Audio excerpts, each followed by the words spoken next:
प्रतापनगर एक बहुत ही संपन्न राज्य था। वहाँ के राजा बहुत ही प्रतापी थे और प्रजा का पूरा ख्याल रखते थे। राजा ने पूरी जीवन प्रजा की मन से सेवा की थी और लेकिन अब वो बूढ़े हो चले थे तो मन में बड़ी दुविधा थी कि उनके बाद राज्य को कौन चलाएगा। राजा साहब के 3 बेटे थे। अब तीनों ने एक ही गुरु और एक ही विद्यालय से शिक्षा ली थी, लेकिन राजा ये निर्णय नहीं कर पा रहे थे कि कौन राज्य के लिए सबसे अच्छा उत्तराधिकारी है।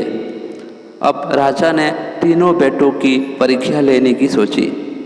एक दिन राजा ने सुबह सुबह सभी पुत्रों को बुलाया और उन सबको एक एक बोरी गेहूं देते हुए कहा कि मैं और तुम्हारी माता तीर्थ यात्रा पर जा रहे हैं। हम वापस आने में 1 वर्ष से भी ज़्यादा लग सकता है।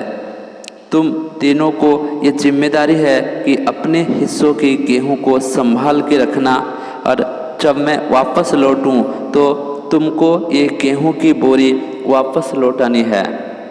ऐसा कहकर राजा और रानी तीर्थ यात्रा पर चल दिए। सबसे बड़े बेटे ने सोचा ये गेहूं की बोरी पिताजी को वापस लौटानी है तो इसमें तिजोरी में बंद कर देता हूँ, जब पिताजी आएंगे तो वापस दे दूंगा।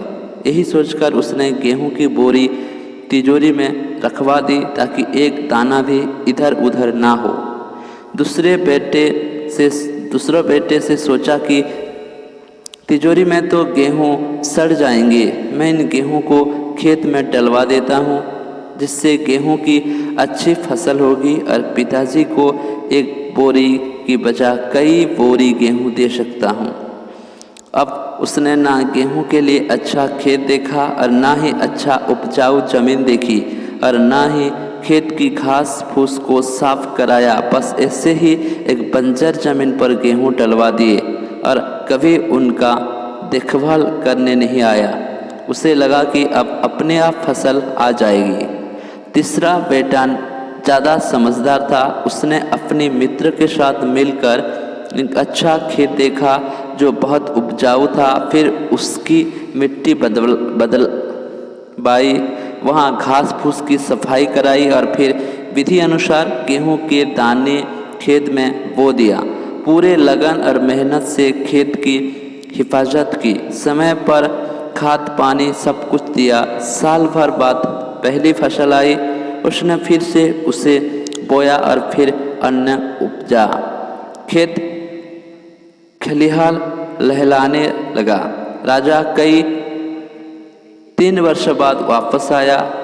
तीनों पुत्रों को देखकर बड़ी प्रसन्नता हुई। साथ ही मन में इच्छा थी कि बेटों ने गेहूं के साथ क्या किया। पहले पुत्र ने जैसे ही तिजोरी खोला, उसके अंदर बहुत ही बुरी बदबू आ रही थी। सब कुछ सड़कर खाक हो चुका था। पिता ने कहा, अरे ये अन्न है जिससे हम सबका जीवन चलता है और तुमने इसको देखभाल नहीं कर पाया, तुम क्या राज्य संभालोगे। अब दूसरे बेटे पिता को उस जगह पर ले गया जहाँ उसने गेहूं को डलवाया था। वहाँ जाकर देखा तो जंगल था, बड़ी बड़ी घास फूस खड़ी थी, गेहूं का तो नामोनिशान ही नहीं था।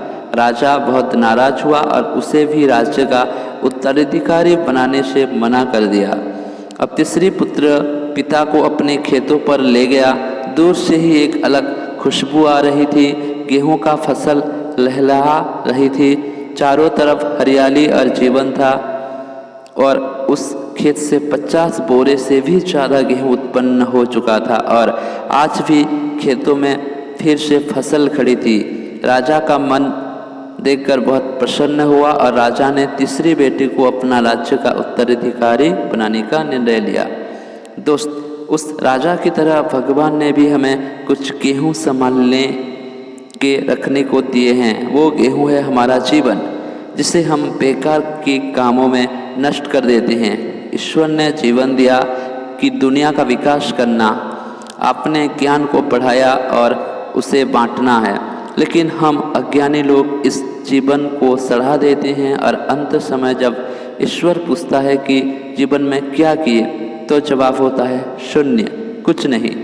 अपने मन की ज़मीन को साफ करिए, उसमें जो घास फूस है वो हटाइए, मन में जो ईर्ष्या, गुस्सा और व्यसन को हटाइए और अच्छाई के बीज बोइए, फिर ईश्वर आपसे बेहद खुश होंगे।